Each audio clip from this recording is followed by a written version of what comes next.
What are the people of Normandy called? The inhabitants of Normandy are called Normans. But what is the origin of the Norman demonym? This comes from populations called Normanni in medieval Latin, that is to say, men of the north. These men of the north refer to the Vikings, these Scandinavian men originating mainly from Denmark and Norway. But why and how did these men of the north give their names to the current inhabitants of Normandy? Well, we have to go back in time to the end of the 8th century, and more precisely between 790 and 800 years after Christ. At that time, France, at the time called Gaul, was the subject of Viking raids and attacks on its coasts, and in particular, on the Normandy coasts.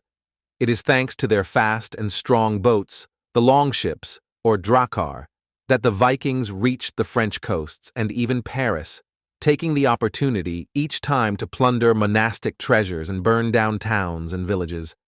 Despite important fortifications and certain resistance from the French army, the king at the time, Charles III, known as Charles the Simple, had to resolve to conclude a peace treaty in 911 with the Viking leader Rollo.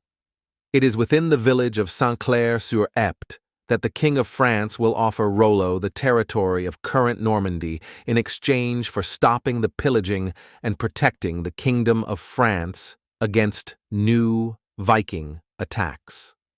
This is how Rollo and his friends settled in Normandy, and it was from that moment that the Norman demonym was born.